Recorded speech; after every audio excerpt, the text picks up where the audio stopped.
अगर आप film maker बनना चाहते हैं अपने शहर में ही अपने घर पर रहते हुए जॉब और स्टडी के साथ, तो ये वीडियो आप लोगों के लिए बहुत इंपॉर्टेंट है, क्योंकि इसमें मैं बताने वाला हूँ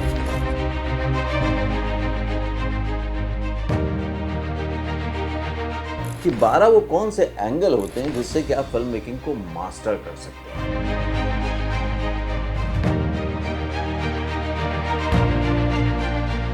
जो ये कैमरा एंगल्स होते हैं, ये हॉलीवुड से लेकर बॉलीवुड तक हर जो डायरेक्टर है वो इसको मास्टर करता है, ताकि वो अपनी स्टोरी टेलिंग को प्रभावी रूप से ऑडियंस तक पहुंचा पाए। ये सिर्फ एक टेक्निकल बात नहीं है, आप जो ऑडियंस के दिल के इमोशन को छूते हैं वो भी कैमरा एंगल से ही कई बार डिफाइन होता है।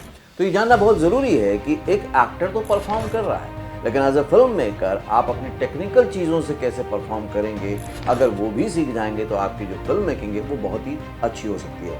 आज इंडिपेंडेंट फिल्म मेकर बहुत बढ़ रहे हैं और ये बहुत अच्छी बात है, क्योंकि नया नया कंटेंट देखने को मिल रहा है। तो अब मोबाइल से भी फिल्म बन रही है, आप कैमरे से भी बना रहे हैं, किसी से भी बनाएं, लेकिन अगर कैमरा एंगल की नॉलेज सही से है तो फिर अच्छा होगा। क्योंकि अगर डायरेक्शन क्लियर है आपका और कैमरा एंगल प्रॉपर है तो आप समझ लीजिए आपके सीन्स के इमोशन एकदम हिट हैं। लेकिन अगर आपकी कैमरा एंगल प्रॉपर नहीं है, आप कहना कुछ जा रहे हैं और टेक्निकली कैमरा एंगल कुछ और कह रहा है, तो समझ लीजिए वो ब्लॉकबस्टर नहीं बल्कि फ्लॉप हो जाएगा मामला, वो मैसेज कम्युनिकेट नहीं हो पाएगा।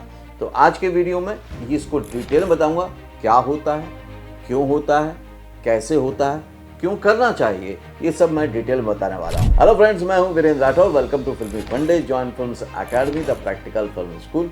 आप देख रहे हैं बॉलीवुड का Google joint films YouTube channel. तो सेक्शन 1 है कि वाई कैमरा एंगल मास्टर, मतलब क्यों मास्टर करना चाहिए। देखिए, आप जो ऑडियंस को दिखाना चाहते हो वो आप कैमरा एंगल्स के थ्रू ही दिखा सकते हो, ना कि वो जो कि ऑडियंस बस देख के अपने आप पर्सपेक्टिव लगाया, अपने आप समझे।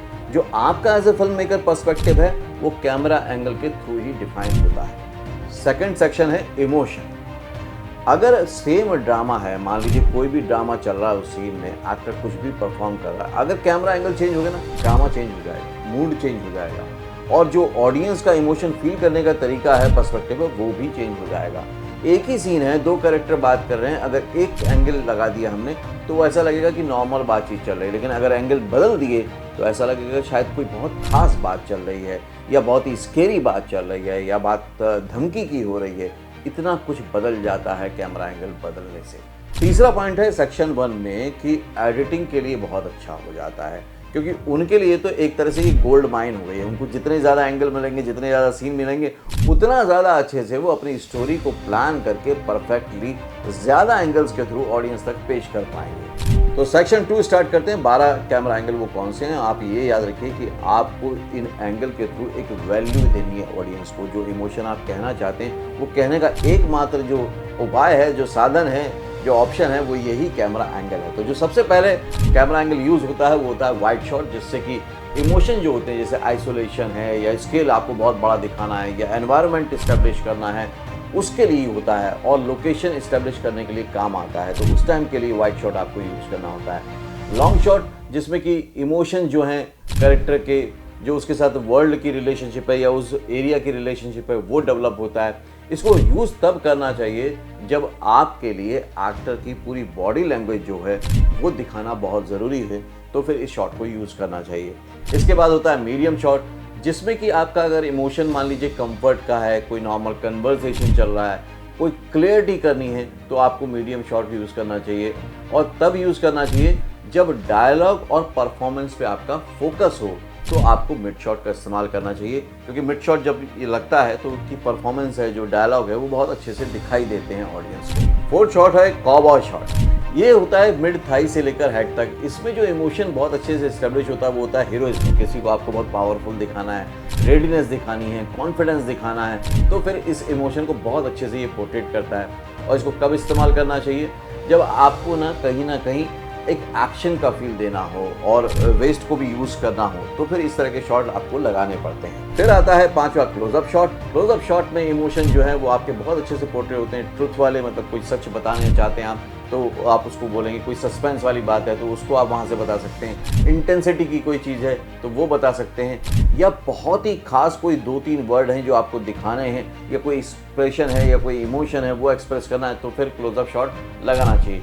और कब होना चाहिए, कब यूज़ कर सकते हैं, जब एक्टर का इमोशन आपके लिए, ऑडियंस के लिए सबसे ज़्यादा इम्पॉर्टेंट हो, तो फिर क्लोज शॉट लगाना चाहिए। इसके बाद होता है एक्सट्रीम क्लोजअप।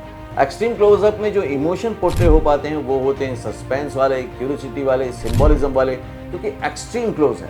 तो एक लुक भी ऐसा किया, आईब्रो भी ऊपर की, तो वो दिख जाता है एक्सट्रीम क्लोजअप में। और इसको कब कब यूज़ करना चाहिए, जब आपको किसी डिटेल को डीप मीनिंग देना हो, जैसे कि आईज हो गए या हैंड्स हो गया या फिर ऑब्जेक्ट्स हो गया। मान लो अगर मुझे दिखाना है कि ये मोबाइल उठा के वो बात कर रहा है, मोबाइल में कुछ है, तो इतना एक्सट्रीम क्लोज शॉट बनेगा जिससे कि मोबाइल की स्क्रीन भी वहाँ पे दिख पाए। या सिर्फ एक लुक भी देना है, एक तो आइज़ का आ जाएगा एक्सट्रीम क्लोज और फिर बस लुक दिया और फिर देखें। तो इस तरह के जो शॉट होते हैं उसमें एक्सट्रीम क्लोजअप बहुत काम आता है। इसके बाद होता है लो एंगल।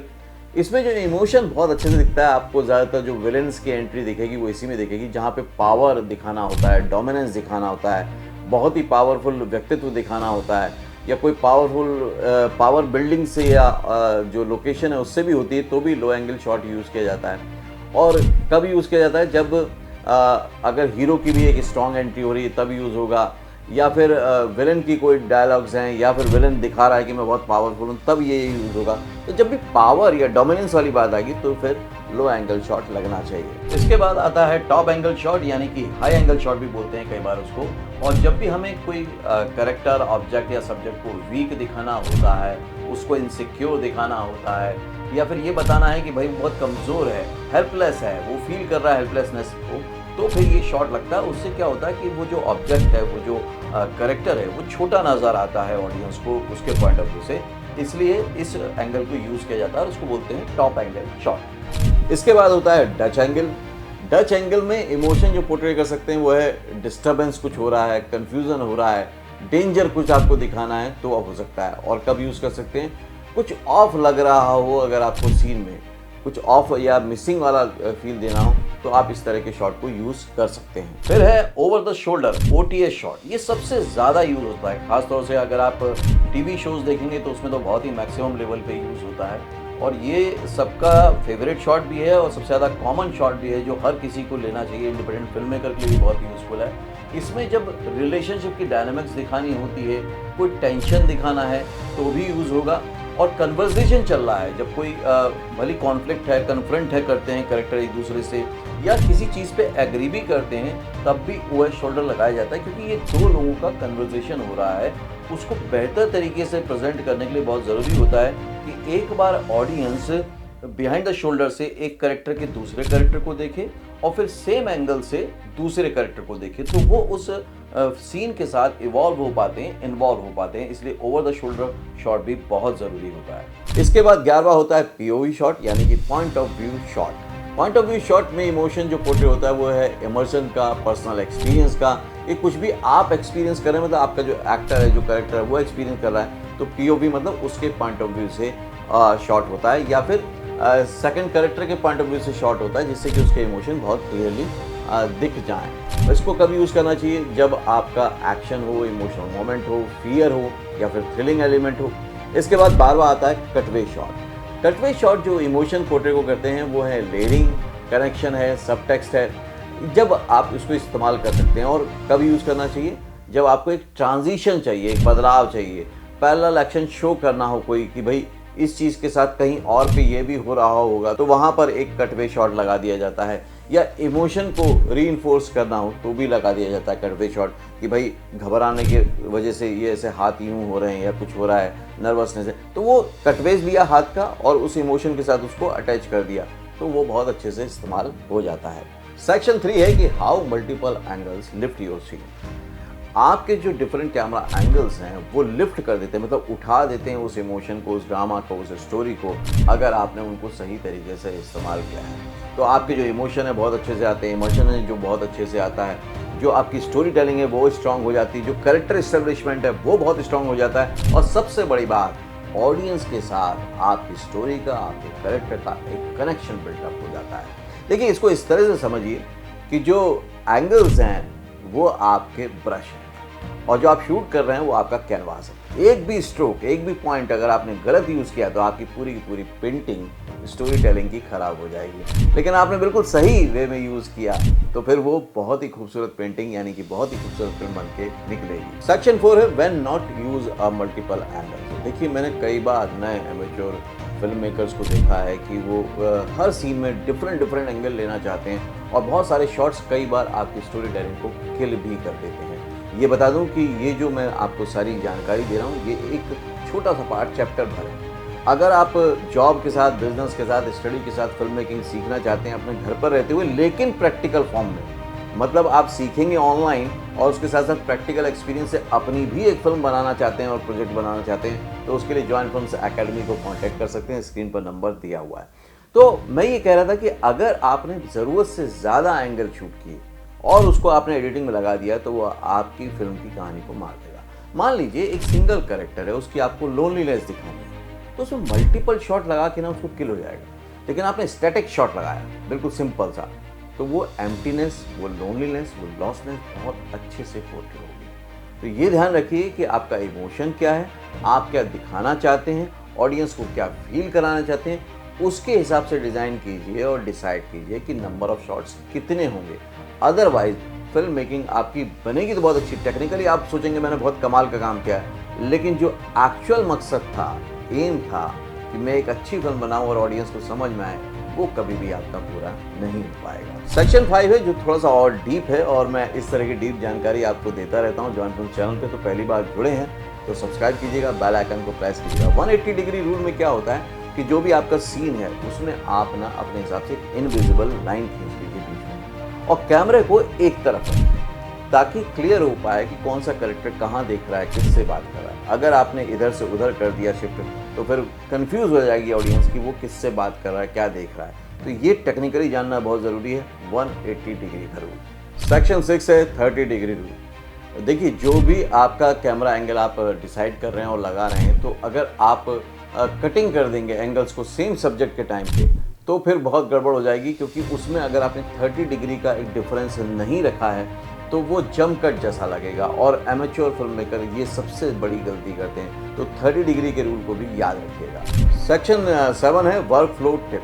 मैं आपको बता दूं कि 12 एंगल तो मैंने बताया है कि लेकिन नॉर्मली अगर आप 4, 5, 6 एंगल भी यूज़ करेंगे ना तो आप एक अपनी अच्छी शॉर्ट फिल्म बना सकते हैं या फिल्म बना सकते हैं अगर आप पहली बार इंडिपेंडेंटली बना रहे हैं तो इसके लिए आपको जो है वाइड शॉट यूज़ करना चाहिए, मीडियम शॉट यूज़ करना चाहिए, क्लोजअप एंगल यूज़ करना चाहिए और डिटेल के लिए आप कोई सा भी लो एंगल या जो भी चाहते हैं वो कर लीजिए या फुल फ्रेम कर लीजिए।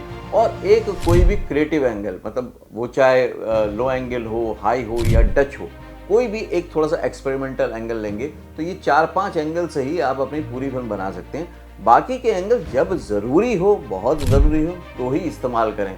इससे एडिटर को क्या मिलेगा, एक फ्लेक्सिबिलिटी मिलेगी, फ्रीडम मिलेगी, फ्रेशनेस मिलेगी कि वो अब अपने हिसाब से एडिट में डिफरेंट एंगल्स को लगा के एक कंप्लीट स्टोरी को स्ट्रक्चर कर सकता है। तो मुझे कमेंट करके ज़रूर बताइएगा फिल्म मेकिंग पर ये जो नया चैप्टर है आपको कैसा लगा। अगर आपको अच्छा लगा और रेगुलर आप इस पर वीडियो देखना चाहते हैं तो फिल्म मेकिंग की स्पेशली प्लेलिस्ट है, उसमें बहुत सारे वीडियोज़ अवेलेबल हैं, उससे आप बहुत अच्छे एक इंडिपेंडेंट फिल्म मेकर बन सकते हैं। और अगर आप एक प्रैक्टिकल कोर्स करना चाहते हैं तो जॉइन फिल्म्स एकेडमी में कांटेक्ट कर सकते हैं कि कैसे एक ट्रांजिशन लेके आप जॉब, स्टडी या बिजनेस के साथ साथ भी अपने इस शौक को, हॉबी को एक प्रोफेशन में बदल सकते हैं या कम से कम अपनी एक इच्छा तो पूरी कर सकते हैं अपनी एक फिल्म बनाने के लिए। तो उसके लिए जॉइन फिल्म्स एकेडमी में आप एक बार कॉल कर लीजिए, काउंसलर आपके लिए बेस्ट कस्टमाइज कोर्स डिज़ाइन करके आपको बता देंगे और आप अपनी कहानी, अपनी फिल्म दुनिया को दिखा पाएंगे, सिर्फ आपके दिमाग में या आपके सपनों में नहीं चल रही होगी। तो आप अगर इस तरह की वीडियो और देखना चाहते हैं तो मुझे सब्जेक्ट लिखिए, फिल्म मेकिंग का किस किस तरह के वीडियो चाहते हैं, मैं आपके साथ जल्दी वो वीडियो बना के शेयर करूँगा।